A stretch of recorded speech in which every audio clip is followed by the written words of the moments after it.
चलिए बढ़ते हैं आज की कहानी की ओर। दोस्तों, वह सर्दी की रात थी। मैं कांपते हुए अपने ऑफिस से बाहर निकला। कुछ महीनों से मैं नाइट शिफ्ट कर रहा था। कुछ महीनों से मेरे खर्चे बढ़ गए थे, इसलिए मुझे नाइट शिफ्ट पर लगना ही था। आज की रात काफी ज्यादा ठंड थी और आधे रास्ते चले आने के बाद मुझे याद आया कि मैं अपनी सॉल भी ऑफिस में भूल गया हूँ। अगर मैं वापस लेने जाता तो और भी देर हो जाती, इसलिए मैंने आगे बढ़ने का सोचा। उस समय ऑटो और रिक्शा इन सब की कोई उपलब्धि नहीं थी। बस एक बस का समय मुझे मालूम था, जो रात के 1 बजे आने वाली थी। मैंने अपने ऐप पर चेक किया और बस का समय पता किया। मैं बस का इंतजार कर ही रहा था कि तभी अचानक से रोशनी की चमक आती हुई दिखी। रोशनी की चमक काफी तेज थी और उसने मेरी आंखों पर एक अलग सा प्रभाव डाल दिया, जिससे मुझे कुछ दिख नहीं रहा था। जब रोशनी की चमक मेरे इधर से गुजरी तो मुझे पता चला कि एक टैक्सी है। मैंने उस टैक्सी को रोकने का कोई इशारा नहीं दिया, फिर भी वो टैक्सी आगे जाकर रुक गई। ये बहुत ही हैरान की बात थी। मैंने आगे जाकर टैक्सी वाले को देखा तो उसने कहा, आपको कहाँ जाना है? मैंने अपना पता बताया तो उसने कहा कि आपको इतने पैसे देने होंगे। ये पैसे बस के मुकाबले ज्यादा थे, पर मुझे देर भी हो रही थी, तो मैंने हाँ कर दी और टैक्सी में बैठ गया। टैक्सी में बैठते ही एक अजीब सा एहसास होने लगा, जैसे बहुत गलत होने वाला हो, जैसे कि मेरे साथ बहुत गलत होने वाला हो। हालांकि मैं अपने फोन में गाने सुनते टैक्सी की खिड़की पर सर रखकर बाहर देख रहा था कि तभी अचानक से मेरे सामने से कब्रिस्तान गुजरा। ये देख के मैं थोड़ा सा हैरान था, क्योंकि मैंने इस रास्ते पे कभी कब्रिस्तान नहीं देखा था। तभी मैंने टैक्सी वाले से पूछा कि ये कौन सा रास्ता है, तो उसने कहा कि कच्ची मिट्टी का रास्ता है, पक्के रास्ते पर कंस्ट्रक्शन का काम चल रहा है। मैंने हामी भरते हुए कहा, ठीक है चलो। टैक्सी ड्राइवर काफी अजीब तरह से कर रहा था। वह काफी अजीब तरह की बातें भी कर रहा था, जिसमें वह भूत प्रेत, चुड़ैल, पिशाच की कहानियां मुझे सुना रहा था। सफर काफी लंबा था, तो मैं उसकी कहानी पर थोड़ा गौर करने लगा। थोड़े समय के बाद मुझे उसके ऊपर शक होने लगा, क्योंकि वह टैक्सी वाला पीछे नहीं देख रहा था और न ही वह पीछे के आईने में देख रहा था। फिर मैंने उसका चेहरा देखने की उत्सुकता दिखाई। तभी मैं थोड़ा आगे झुका उसका चेहरा देखने के लिए कि कहीं कोई ये भूत प्रेत तो नहीं है, पर नहीं, वह एक इंसान ही था। यह देख के मुझे संतुष्टि मिली, पर यह भी चीज अब इतने में खत्म होने वाली नहीं थी। वह आदमी और भी अजीब बातें करते जा रहा था, जैसे कि मरने के बाद कैसे अच्छा लगता है, कैसे अलग तरह की दुनिया प्राप्त होती है, और वह इस प्रकार कह रहा था कि जैसे उसने ये सब अनुभव किया है। थोड़े समय के बाद मुझे उसकी बातें बोर करने लगी और मैं उस पर ध्यान देना छोड़कर मैंने उससे पूछा कि कब तक घर पहुंचेंगे भाई साहब? तो उसने कहा 15 मिनट में पहुंच जाएंगे। मैंने कहा, ओ अच्छा ठीक है, जल्दी करो। फिर बाकी का 10 मिनट का रास्ता अभी बचा हुआ था, पर यह 10 मिनट का रास्ता ही मेरी जिंदगी के सबसे खौफनाक जीवन के पल में बनने जा रहा था। टैक्सी वाले ने पेट्रोल पंप के इधर गाड़ी रोकी। मैंने उससे कहा, मुझे पहले छोड़ दो, फिर तुम डीजल भरवा लेना। उसका जवाब आया, साहब बस 2 मिनट लगेंगे, आप तब तक वहां से कुछ किताब पढ़ लीजिए। मैंने देखा एक किताब का स्टोर पेट्रोल पंप के सामने की तरफ ही था। वो किताब की दुकान लग रही थी और ऐसा लग रहा था कि वो सालों से साफ नहीं हुए हैं। भूत के पांव पालने में दिख जाते हैं, यह कहावत इस दुकान पे अच्छे से सज रही थी। दुकान को देखते ही मुझ में थोड़ा डर जागने लगा। मैं हल्का सा डरा हुआ था, पता नहीं क्यों, पर फिर भी मुझे कोई शक्ति दुकान की तरफ खींचे जा रही थी। मैंने फैसला किया कि मैं दुकान में नहीं जाऊंगा। मैंने अपने कदम पीछे किए और टैक्सी की तरफ बढ़ा। मैंने टैक्सी वाले से कहा, हो गया तो चलें? उसका जवाब आया, साहब पता नहीं, अभी देखा है टैक्सी का टायर पंचर है, इसे बदलने में थोड़ा समय लग जाएगा, आप तब तक स्टोर में जाके कुछ पढ़ लीजिए ना। मैं यह सुनने के बाद बहुत गुस्सा हो गया, पर मेरे अंदर डर था जो मेरे गुस्से को रोक रहा था, इसलिए मैं उस पर गुस्सा नहीं निकाल पाया। तभी मैंने सोचा, चलो एक झलक स्टोर को देख ही आते हैं। स्टोर के अंदर का नजारा बाहर से एकदम अलग था और स्टोर के अंदर बहुत अच्छा, साफ सुथरा और आकर्षक था। स्टोर के अंदर अनगिनत किताबें थीं। मैंने स्टोर में एक अलग सेक्शन देखा, प्रेत और खौफनाक घटनाएं। मैं उस सेक्शन की तरफ बढ़ा, तभी मैंने देखा कि इस सेक्शन में सिर्फ एक ही किताब की सारी वॉल्यूम है। फिर मैंने थोड़ी देर रुक के उन किताबों को पढ़ा, पर उसमें कुछ खास दिलचस्पी नहीं मिली, इसलिए मैं बिना कुछ खरीदे ही स्टोर से बाहर निकल गया। निकलते वक्त किसी ने मुझे पीछे से आवाज दी, कुछ नहीं लोगे बेटा। यह आवाज एक बूढ़े व्यक्ति की थी जो काफी नरम थी। तभी मैंने पीछे देखा तो शायद यह आदमी दुकान का ओनर था। तभी मैंने कहा, नहीं नहीं, कुछ खास नहीं है इनमें। तो उन्होंने कहा, ये लो, यह कागज, ये बहुत ही खास है। मैंने कागज को देखा तो वो एक पुराने जमाने की पुस्तक से फाड़ा हुआ लग रहा था। वो कागज मुड़ा हुआ था और उस पर सुसाइड नोट लिखा हुआ था। मुझे ये कागज खरीदने का कोई कारण नहीं दिख रहा था, पर पता नहीं कैसे मेरे मुंह से निकल गया, कितने का है? तो उन्होंने कहा, तुम्हारे लिए ये मुफ्त है और आज से तुम हमारे कस्टमर हो। मैंने कागज को लिया और देखने लगा, और कुछ मैं जवाब देता कि तभी मेरे पीछे से हॉर्न की आवाज आई। वो टैक्सी वाला मुझे इशारे कर रहा था, मानो उसकी टैक्सी अब ठीक हो गई है। मैं स्टोर से निकलते हुए शुक्रिया कहकर वो स्टोर के बाहर आया और टैक्सी की तरफ बढ़ा। मुझे फिर से वही डर का एहसास होने लगा। जब मैंने स्टोर के पीछे मुड़कर देखा तो अब वो और भी भयावह दिख रहा था, और स्टोर की खिड़की से वो आदमी एक शैतानी जैसी हंसी दे रहा था। मुझे लगा कि ये मेरा भ्रम है। तभी मैं टैक्सी में आकर बैठा और अपना फोन चलाने लगा। थोड़ी देर चालू होकर टैक्सी बड़ी ही थी कि फिर मैंने देखा कि एक औरत रोड की दूसरी तरफ टैक्सी का इंतजार कर रही है। मुझे हैरानी हुई कि यह औरत इतनी रात को यहाँ पर क्या कर रही थी। तभी उसने टैक्सी वाले को हाथ दिखाया और टैक्सी वाला उसके सामने रुक गया, और कुछ समय तक मोलभाव करने के बाद टैक्सी वाला उसे ले जाने के लिए मान गया। वो औरत भी काफी अजीब लग रही थी। वह किसी की तरफ नहीं देख रही थी।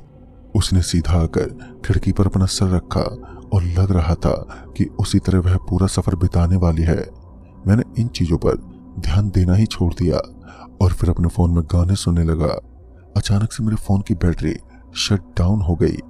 मुझे ये बात जानकर काफी हैरानी हुई, क्योंकि मैंने बैटरी ऑफिस में ही फुल कर ली थी और अभी तक ज्यादा समय भी नहीं बीता, तो फिर फोन की बैटरी शट डाउन कैसे हो गई। तभी मैंने देखा कि अब गाड़ी वाले ने गाड़ी रोक दी है। यह मेरा घर नहीं है, तो क्यों गाड़ी रोकी इसने? मैंने टैक्सी वाले से कहा। तभी उसने मेरे सवालों का कोई जवाब नहीं दिया और सीधे एक चाकू निकालते हुए बाजू में बैठी लड़की पर अंधाधुंध हमला कर दिया। यह दृश्य इतना अकल्पनीय था कि मैं इन्हें शब्दों में बता नहीं सकता। लग रहा था कि उस लड़की के 10 टुकड़े करके ही वो ड्राइवर मानेगा। उसने चाकू से कई हमले किए और मैंने उसे रोकने की बहुत कोशिश भी की, जिस पर उसने मुझ पर भी हमला करने की कोशिश की। मैंने उसे लात मार के कार से बाहर गिरा दिया।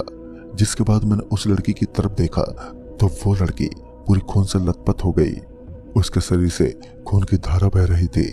उसका एक हाथ भी लगभग कटकर गिरने वाला था, और यह सब देखने के बाद मानो मेरा दिल दहल गया। मैंने फिर कार के बाहर देखा तो वह ड्राइवर वहां पर था ही नहीं। मुझे लगा कि यह ड्राइवर भाग गया होगा। मैंने जल्दी से जल्दी इस लड़की को हॉस्पिटल ले जाने की सोची, पर आगे जो होने वाला था यह मैंने बिल्कुल भी सोचा नहीं था। तभी गाड़ी के आगे के शीशे पर किसी ने दस्तक दी तो मैंने देखा कि बाहर एक पुलिस वाला खड़ा था और अपने डंडे से गाड़ी का शीशा खटखटा रहा था। मेरे तो होश उड़ गए थे। मेरे साथ बैठी लड़की अब मर चुकी थी। उस लड़की की लाश की आंखें खुली हुई थी और मुझे बुरी तरह से घूर रही थी। इधर ये पुलिस वाला लगातार गाड़ी के शीशे पर दस्तक दे रहा था। 1-2 मिनट खटखटाने के बाद जब दरवाजा नहीं खुला तो पुलिस वाले ने बाहर से गाड़ी का दरवाजा खोल दिया। मेरे सामने का नजारा देखकर वो पुलिस वाला भी हिल गया था। तभी उसने अपनी बंदूक निकाली और मुझ पर तान दी और मुझे बाहर निकलने को कहा। मेरे पास कोई चारा भी नहीं था। मैंने बिना कुछ कहे ही बाहर आना ठीक समझा। आखिर सारे सबूत मेरे खिलाफ जो थे। मैं बाहर निकला तो मैं हैरान रह गया। गाड़ी और कहीं नहीं बल्कि पुलिस स्टेशन के बरामदे में खड़ी थी। मुझे याद आया कि उस गाड़ी के ड्राइवर का चेहरा जिसने उस औरत की जान ले ली थी वह इस थाने में कैदी था और उसके सर पर 50,000 का इनाम भी था। उस कातिल का चेहरा जो तस्वीर में बनकर थाने की दीवार पर लगा हुआ था, वो बिल्कुल कुछ समय पहले टैक्सी में बैठे आदमी के चेहरे जैसा था। यह सब देखने के बाद मानो मेरे मन में सवालों की बाढ़ आ गई थी, पर इस वक्त इतना सोचना मेरे लिए मना था। पुलिस मुझसे वो लड़की की लाश के बारे में पूछ रही थी और मैं किसी सदमे में खड़ा था। पुलिस ने मुझे गिरेबान से पकड़कर थाने में डाल दिया और उन्होंने लड़की की लाश के लिए पोस्टमार्टम के लिए डॉक्टर्स को भी बुलाया। जब तक डॉक्टर आते पुलिस वाले का एक ही सवाल था, क्यों मारा और कितने कत्ल किए हो। मैंने कहा, मैंने किसी को नहीं मारा है, इस लड़की को उस आदमी ने मारा है। जब जब मैं ये कहता कि पुलिस वाला और भी भड़क जाता। मुझे इसका कारण समझ तो नहीं आ रहा था, मगर मैंने पुलिस वाले से कहा, देखिए मेरे पास कोई चाकू भी नहीं है, तब कैसे मैंने इसकी हत्या की है। यह कहने के बाद पुलिस वाले ने कुछ सोचा और कहा, तो फिर किसने मारा है। तो मैंने इशारा किया उस कातिल की तस्वीर की तरफ। पुलिस वाला भड़कते हुए बोला, इस आदमी की मौत तो 1 हफ्ते पहले हो चुकी है, तो इसने कैसे उसे मारा होगा। ये सब सुनने के बाद मानो मेरे नीचे से जमीन खिसक गई। अब मेरे अंदर एक डर का सैलाब आ गया था। मैंने घबराती हुई आवाज में पुलिस वाले से पूछा, कौन है ये और इसकी तस्वीर यहाँ कैसे। पुलिस ने जो कहानी कही उसने तो मानो मुझे और सदमे में डाल दिया। अब मेरा डर असलियत का रूप लेने लगा। तभी पुलिस वाले ने कहा, इसकी भी कहानी तुम्हारी तरह ही है, यह भी तुम्हारी तरह एक लड़की की लाश लेकर आया था। इसने भी यही कहा कि इसने इसे नहीं मारा, भैरव ने मारा है, और उसके पास कोई सुसाइड नोट करके एक भूतिया कहानी की किताब थी। तभी मैंने पूछा, कौन भैरव। पुलिस का जवाब आया कि यह एक नामचीन कातिल था जो लोगों को बुरी तरह से चाकू से काटकर जान से मार डालता था। उसके कत्ल के हमारे पास सबूत तो नहीं मिल पाते थे, इसलिए वो हमेशा हम लोगों से बच जाता था। पर एक दिन उसको कत्ल करते हुए हमने रंगे हाथों पकड़ लिया। उसके बाद उसे सजा के तौर पर फांसी की सजा सुनाई गई। जब डॉक्टर लाश की जांच करने पहुंचे तो वहां पर लाश नहीं थी। पुलिस ने हवलदार से लाश के बारे में पूछा। हवलदार को कुछ नहीं पता था और उस लाश को थाने के दूसरे कमरों में ढूंढने लगे। पुलिस ने डॉक्टर को लड़की की लाश की तस्वीर दिखाई। लाश की तस्वीर देखते ही डॉक्टर लोग अब सहम गए। उन्होंने कहा कि इस लड़की की लाश का तो आज ही सवेरे हमने पोस्टमार्टम किया था और खुद से इसे जलाया भी था। अब जो माहौल कातिल का लग रहा था वो अब पूरी तरह से भूत प्रेत के अनुभव में बदल गया था। अचानक से पुलिस के रजिस्टर से एक तस्वीर गिरी जिस पर भैरव लिखा था। मैंने तस्वीर को उठाया और फिर मेरा दिल जोरों से धड़कने लगा। मेरे माथे पे पसीना आने लगा। वो तस्वीर वही बूढ़े स्टोर वाले की थी। अचानक से पुलिस के रजिस्टर से एक तस्वीर गिरी जिस पर भैरव लिखा था। मैंने तस्वीर को उठाया और फिर मेरा दिल जोरों से धड़कने लगा। मेरे माथे पे पसीना आने लगा। वो तस्वीर उसी बूढ़े आदमी यानी कि स्टोर वाले की थी। अचानक से पूरे थाने में उसी लड़की की गंध फैल गई। जब मैंने थाने से बाहर देखा तब वो लड़की, भैरव और वो कातिल ड्राइवर एक क्राइम में मेरे इधर देखते हुए चले जा रहे थे। उनके चेहरे पे शैतानी हंसी थी जो और उसे भयानक बनाती जा रही थी। मैंने अपने पॉकेट से वो पेपर निकाला जिस पर सुसाइड नोट लिखा हुआ था। उस पर भैरव, वो लड़की और उस ड्राइवर का नाम लिखा था। मुझे समझने में देर नहीं लगी कि मेरे साथ हो क्या रहा है। अचानक से उस पेपर पर मेरा भी नाम आ गया। फिर मैंने स्टेशन से बाहर निकलकर देखा तो वो तीनों जने मुझे पेपर दिखा रहे थे। मैंने जब अपना पेपर खोला तो उसके पीछे लिखा हुआ था, यह भी मेरे कस्टमर हैं और तुम भी, जो फायदा इनको मिला वो तुम्हें भी मिलेगा। फिर मैं उस अंधेरी रोड पे चलने लगा और उसमें ही खो गया। अब मेरी आंखें बंद होने वाली थी, लेकिन शायद किस्मत को मेरी जिंदगी बहुत प्यारी थी। उसी स्टोर के पास मैंने उस कागज को आखिरी बार देखा।